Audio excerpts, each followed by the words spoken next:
चुनावी दौर के बीच हम जनता के बीच मौजूद हैं। जनता का मूड क्या होगा, आखिर 2024 को लेकर क्या रणनीति तय करेगी जनता, क्या पसंद है, किसको वोट देना है, किसको राजगद्दी पे बिठाना है, ये आम जनता तय करती है। जो सड़क पर रहते हैं या जो लोग होते हैं, जो ग्रामीण क्षेत्र के लोग हो गए या शहरी क्षेत्र के लोग हो गए, जनता ही बनाती है आखिर 2024 का कौन रणमय होगा और कौन सिंहासन का राजा होगा। हमारे साथ कुछ लोग, उनसे बातचीत करेंगे। क्या नाम भैया आपका? मनोज शर्मा नाम है मनोज जी, मेरा। चुनावी दौर है, क्या माहौल है इस बार? इस बार माहौल बिल्कुल विपरीत है। सत्ता पक्ष और जो विपक्ष आज जो बैठे हुए हैं संसद के अंदर, इन दोनों का जो माहौल निकल के आने वाला है, सत्ता और विपक्ष दोनों में से ही कोई नहीं आएगा। इस बार नई संसद बनी है।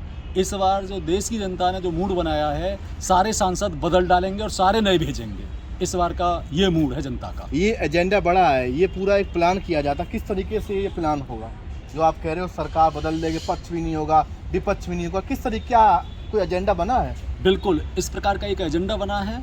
इसमें भारत के अंदर करीब 20-25 सामाजिक संगठन हैं और 20-25 के करीब राजनीतिक दल हैं, जिन्होंने मिलकर के भारतीय समानता गठबंधन बनाया है। और भारतीय समानता गठबंधन के माध्यम से करीब 450 लोकसभा सीटों पर ये लोग लड़ेंगे और उम्मीद ये की जा रही है बहुमत की सरकार बनाएंगे।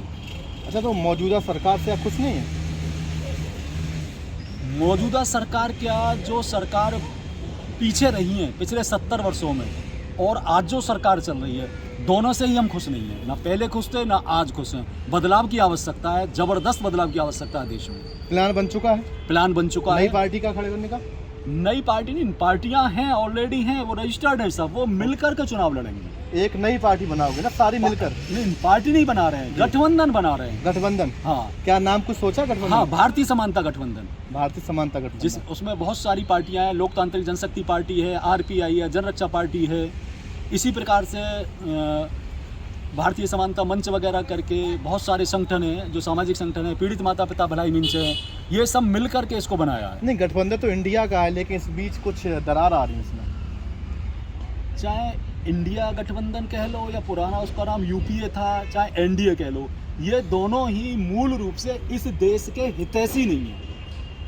ये दोनों ही इस देश को लूटने का काम कर रहे हैं और दोनों के ही माध्यम से विदेशों में देश का पैसा भेजा जा रहा है। और चाहे यूएसबी बैंक के नाम से देश में ही विदेशी बैंक बना दी गई है और कृषि को बिल्कुल ख़त्म कर दिया गया है। कृषि प्रधान नीतियाँ नहीं हैं और कृषि प्रधान नीति ना होने के कारण ही देश गड्ढे की तरफ जा रहा है। मूल रूप से एक तरफ से देखा जाए तो आज चाहे वो सत्ता पक्ष है चाहे विपक्ष है, दोनों ही उद्योगपतियों को बड़े पैमाने पर सहयोग कर रहे हैं और मूल रूप से अगर कहा जाए तो साहूकारों की सरकार है आज। भैया, क्या लगता है बदलाव की जरूरत है इस बार? जरूरी है, बदलाव जरूरी है। जरूरी है। अंकल, आप बताइए, इस महंगाई के दौर में कैसे आपका जो बजट है, वो जाहिर सी बात है बजट भी पेश किया गया है आज और कल, तो इस बजट में आम लोगों के लिए कुछ है? तो इस बार क्या चाहते हो आप लोग? बदलाव चाहते। अच्छा, जो किसान की बात की जाए, किसान जो खाद होती है उसकी कीमत 2014 से पहले 400-500 के बीच हुआ करती थी, अब वही खाद 1400 रुपये के आसपास हो चुकी है। तो सरकार ने बोला था कि हम 2022 के आसपास किसानों की आय दुगनी हो जाएगी, लेकिन किसानों की दुगनी नहीं हो, लेकिन जो खर्चा है वो दुगने हो गए हैं। हाँ, ये तो आप किस तरीके से देखते हो आप इसको? बदलाव चाहते हैं। बदलाव चाहते हो। और भी लोग हैं। भैया, आपका नाम? मेरा नाम प्रीतम सिंह है जी। प्रीतम जी, किस तरीके का माहौल है इस बार चुनाव के लिए? मैं किसान यूनियन का राष्ट्रीय अध्यक्ष भी हूँ जी। ये सरकार तो बदलाव होना ही होना जी। उसके कारण है जी, आम पब्लिक है, जो आम जनता है, इसने एक विश्वास पे इसलिए योगी जी, मोदी जी, बीजेपी सरकार का गठन मतलब चुनाव किया कि अच्छी सरकार चलेगी। लेकिन हमारा एक मुकदमा चल रहा भैया यहाँ 100 साल से नोएडा में, ग्रेटर नोएडा में ही कलेक्ट्रेट में 100 साल से हमारी दर पीढ़ी गुजरी जा रही हैं और हम लड़ते लड़ते बेकार हुए जा रहे हैं। जबकि हम पे सारे आदेश, सारी जमाबंदी, कभी तो ये लोग कह देते हैं जमाबंदी नहीं है भैया, कभी कह देते हैं जी हाँ प्राप्त नहीं हुई जी। पहले 2-2 डीएमएन के आदेश, तहसीलदार के आदेश हम पे जी, सारा कुछ होते हुए भी हम दिन रात चक्कर लगा रहे हैं, परेशान है। इसलिए बताओ किसान जो अपनी धरती माँ ही मतलब उससे वंचित है। पहले तो हरियाणा से जो दीक्षित अवार्ड में कट के आएगी जी यहाँ, अब ना तो हम हिंदुस्तान के रहे, हमको पाकिस्तान के तो ही ना, मान लो हरियाणा से हमारी ज़मीन कट के यहाँ आ गई तो हम हैं तो इंसान ही, कट पाकिस्तान से तो आए ना जी। तो अब बदलाव चाहते हो? बिल्कुल बदलाव चाहें जी, जब हमारी कोई सुनवाई ना है रही तो हम तो बदलाव चाहें। अच्छा, आपका क्या नाम है? बड़े मुस्कुरा रहे हैं आप। धर्मपाल जी, क्या विचार है इस बार? बदलाव की बात है इंसान में। सब बदलाव जाए। देखिए यहाँ पर काफ़ी लोग मौजूद हैं और तरह तरह की बातचीत है, किसान है, युवा है, आम आदमी है, तो इनका साफ तौर से नाराज़गी है, मौजूदा सरकार से नाराज़गी है। लेकिन वहीं आपसे सवाल है, राम मंदिर को लेकर क्या विचार है?